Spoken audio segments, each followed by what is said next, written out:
perfect banker, and not just a wanker. He's the best. This neighborhood banker has one request. You have fun as you watch this video. Thumbs up and like, hit subscribe and go. Your friendly neighborhood banker here. We are looking at Arachna.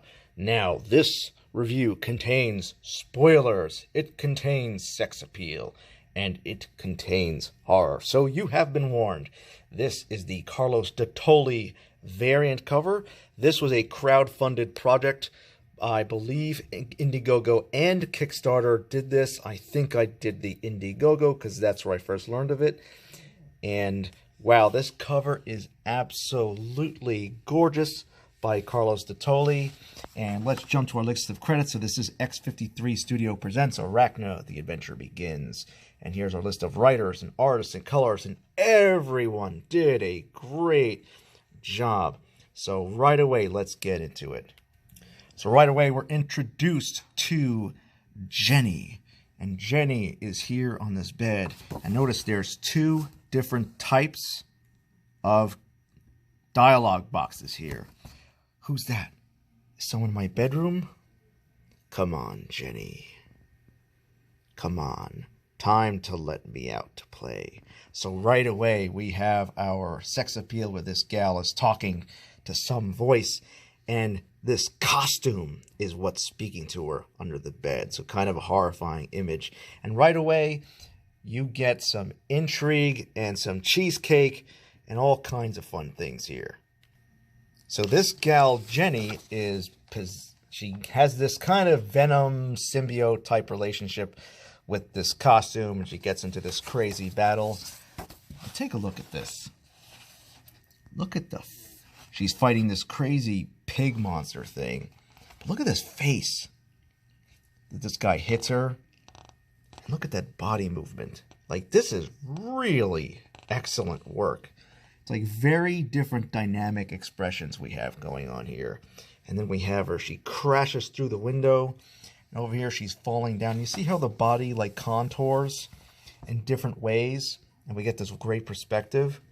And check this out. The image, this shocked expression we have. She's upside down, which I think was really cool because this is showing her disorientation because it's upside down. We, as the reader, also get a piece of that disorientation. So Jenny is the superhero who has this relationship with this crazy costume that's got a different personality. Now check this out. Glad my first lecture starts at noon. I woke up dead tired and my legs are killing me from whatever it was Arachna did last night. After my fashion design class, I really need to talk to her about the cuts in my hand. Sam, what's he doing here? His architecture classes are held at Higgins Hall. Oh, Sammy's so dreamy, and he's looking at me. Oh, it wasn't me Sammy was looking at, it was. And we get the introduction of this other gal, Tamara. So here she is. We get very quickly in the story of she's got all these difficulties. This is very much in the vein of Peter Parker Spider-Man, where he's got this difficult superhero life and also a difficult personal life to balance. She's a college student. She likes this guy, and he's looking up at her, and she's worried because she's got cuts on her hand and how she's going to explain that at school. But hey, the guy she likes is actually this gal, Tamara, and she's like, great, I'm helping my rival to get laid with my crush who barely knows I exist, but I need the money. Pratt Institute doesn't come cheap. And that's true. Pratt doesn't come cheap. I just love the way they introduce this character, Jenny, and all the like regular difficult stuff she has to deal with. Like, check this out. She says, good, the canon cord is clear. Just in case, I'll pretend to talk on my cell phone. So this is very clever. She has to like talk out loud to this like living costume she has that gives her powers. And she takes out her cell phone so it looks like she's not crazy when she's having this open air dialogue with this thing.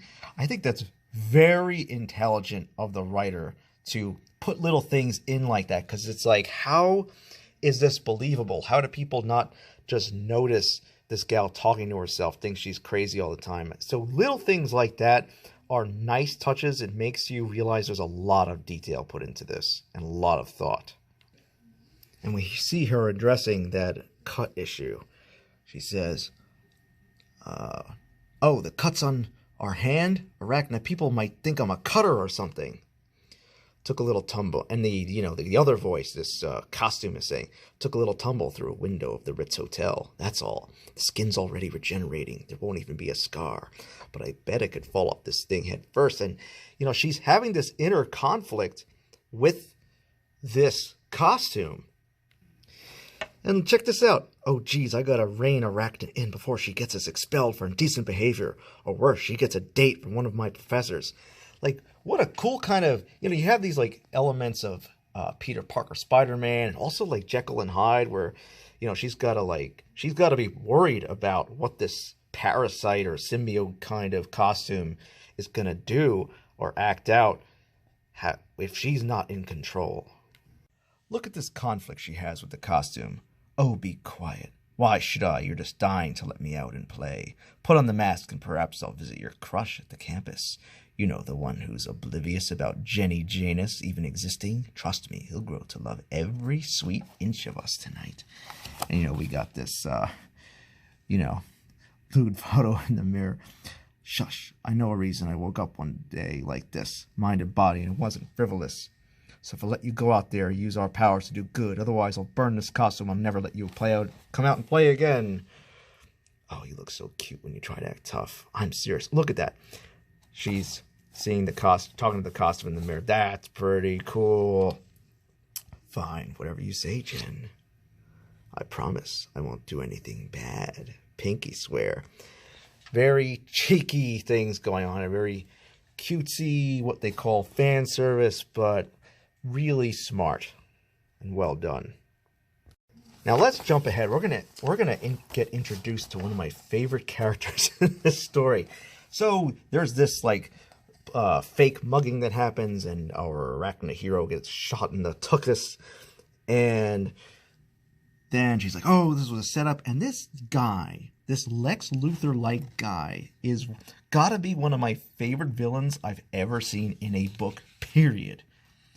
God, look at this art. He puts this chloroform thing over here, which is totally creepy, but look at the way her eyes are folding back. Like, that is so creepy, but it's so well done, and she passes out. And just the way he talks, like, you can clearly tell this guy's, like, based off a Lex Luthor type character. And he says, "You played your part perfectly, Miss Makazuki, as always, but your skills and Arachna's powers all pale in comparison to my superior intellect. In the end, brains beat brawn every time." And look at this artwork over here. This is phenomenal. When he's just checking her out, he's taking her mask off, and the way he reaches up and messing with her face, like, God, that is so cool, the way that is rendered. There's something so freakishly realistic, the way that feels. God, the art and the writing of this book is really spot on. And our Lex Luthor guy goes on to say, "Her genetic makeup will be perfect for my work. History shall remember me as a great geneticist and molecular biologist who held the world in the palm of his hand."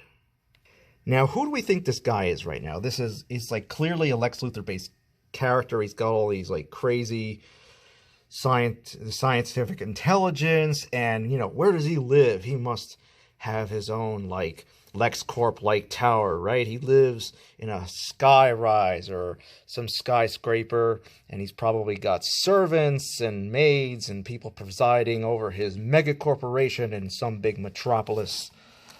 But aha, let's jump to our $20 page. Let's go forward. He's in his laboratory, and he gets this phone call. "Yes? But my work is critical, at a critical stage. Yes, all right, I understand. I'll be there ASAP. Miss Makazuki," God, I'm really bad at this name. "Ah, our mystery benefactor? One of these days you're going to tell me about him or her."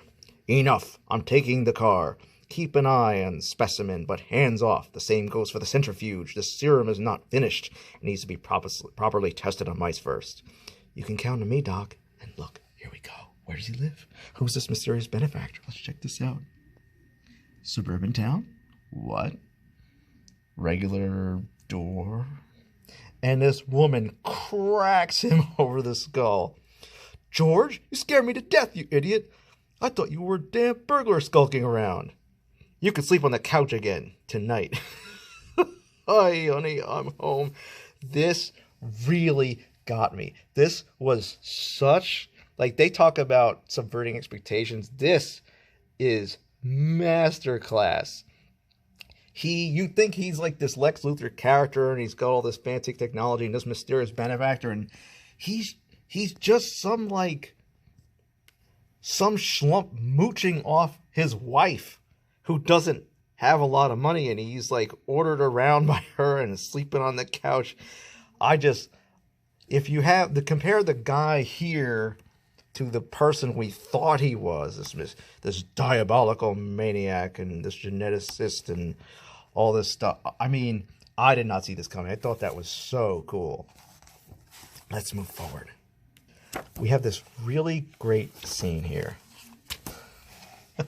So, our hero Jenny is trapped, and look at this. She breaks out of her like cage or whatever, but the gal who even her captor's hurt, but like a true hero, she tries to even save the bad guy. So she's resuscitating this hero.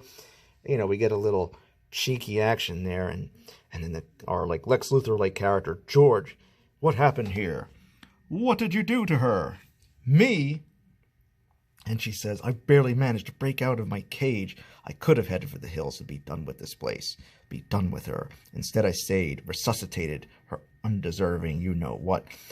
Times like this, I wish I wasn't such a big softy. She feels so cold to the touch. There's no pulse either. I warned Mako about the serum, and now I see her like this. I can save her. Now check this out. And I'll try administering adrenaline. I have a hypodermic needle on standby, and hold it, Doc. She takes this guy, not knowing exactly what he's doing, and smashes his head right into the glass. And look at this. Good Lord. That is so brutal. No more drugs, no more games. The adrenaline is not for you, fool. For Mako. Now let me go of me, woman. And, there's a scene where she smacks him, and she's like, go save her then. And he goes over and stabs his assistant. So you got this crazy dynamic where, this superhero is kidnapped, and there's a misunderstanding, and she's trying to rescue one of the bad guys, but the other bad guys, and she's not sure what he's going to do, so she smashes him, but then she allows him to save the other bad guy. It's so cool. The art and the dynamic between the character is so interesting. I just don't see this in books these days. And look at this. The guy's face is just dripping. It's just gross. This is so beautifully horrifying. And of course Mako wakes up, and it's a whole thing, and just look at this. Like, they talk about Mary Sue characters, and I know it's a big complaint of a lot of people between like movies and comics and whatnot. This character takes punishment. She has to deal with very difficult times. So she's not just some character that just magically skates by. They go through real trials here. She almost drowns. And God, I gotta show you this $100. This was so amazing. So she almost drowns here, and she talks to herself. She won't give up, right? She escapes. God, she looks brutal, right? She's not going to give it all up just yet. And this scene was this tells you so much about the character, like Jenny's character, and how sweet this book is too. I'm going to read these 2 pages. This is unbelievable. Arachna, are you okay? Are we on drugs? That's the long and short of it. Arachna, I can't go to school like this. Again, she's dealing with real life brutality, and she's worried about how it's going to affect school. She's got this really difficult, 2 lives to balance. Chill. You think I did this on purpose? And how about you? And this guy picks her up. Wait until the guys hear about this. Arachna herself hitching a ride in my semi-truck in the Pine Barrens. Can I take a picture before I drop you off along the road? We're in New Jersey. Do you mind if I help myself to your french fries? No, go ahead. So this guy helps her out, picks her up on the road, and he has this big cool dog. Must have been some party or something. It's none of my business, but it's clear you got beat real good. You lost. First time? Oh, well, I'll try everything once. You've got spunk. I like that. Well, aren't you sweet, mister? Truckers call me Roscoe, and you can call me anything you like, beautiful. She goes on, thanks for the vote of confidence, handsome. I needed that. And, you know, he says, look at this. Takes a photo of her with his dog. So you have, like, this is a, like, this fits into so many categories because, like, yeah, you can say there's just, like, you know, what they call cheesecake going on, but there's really good art. There's really good, thoughtful humanity going on in this. And God, I just did not expect this book to be this good. And you get these, like, real, beautiful human moments with this. So, I mean, come on. I'm really excited for the next one. There's just the back shot of the book where they talk about, yep, Arachna 2. I just backed this on Indiegogo for round 2. I'm going to suggest you do it also. Just Google Arachna, Indiegogo, or Kickstarter, whatever is your flavor. Such great work. I mean, you know, when you do crowdfunding work, it's more expensive, but you are supporting people, and this really was worth it. I read this several times and had a great time doing this review. Check out my other videos. Give me a comment. Have a great day, everybody.